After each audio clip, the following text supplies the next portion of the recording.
விருதுநகர் மாவட்டம் ஸ்ரீவில்லிபுத்தூர் ஸ்ரீ ஆண்டாள் கோவில் ஆடிப்பூர திருவிழாவின் இறுதி நிகழ்வான தீர்த்தவாரி நிகழ்ச்சி இன்று நடைபெற்றது. 108 வைணவ தேசங்களில் மிக முக்கியமானது ஸ்ரீவில்லிபுத்தூர் ஆகும்.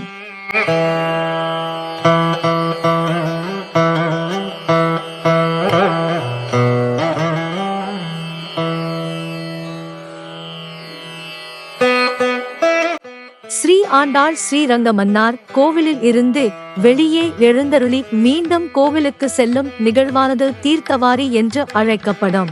அதன் அடிப்படையில் இன்று ஸ்ரீ ஆண்டாள் ஸ்ரீரங்கமன்னாரின் திருவடிகளான சடாரிகளுக்கு திருமுக்குளத்தில் தீர்த்தவாரி நிகழ்ச்சி நடைபெற்றது.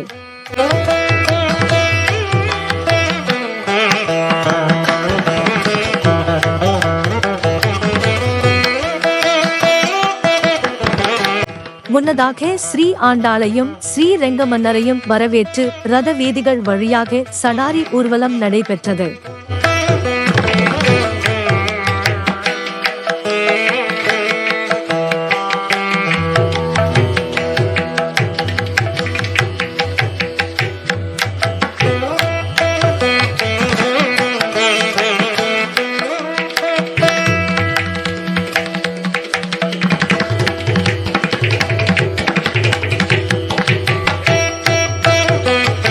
தொடர்ந்து நகரின் மைய பகுதியில் இருக்கும் திருமுக்குளத்தில் ஸ்ரீ ஆண்டாள் ஸ்ரீரங்கமன்னாரின் சபாரிகளுக்கு மஞ்சள் மற்றும் சந்தனத்தால் ஆன அபிஷேகங்கள் நடைபெற்றன. திருக்கோவில் பட்டாச்சாரியார்கள் சடாரிகளை சுமந்தவாறு ரதவீதி வழியாக வந்து திருமுக்குளத்தில் முங்கி எழுந்து மரியாதை செலுத்தினர். தொடர்ந்து சுவாமிகளின் சடாரிகளுக்கு சிறப்பு அபிஷேகங்கள் நடைபெற்றன.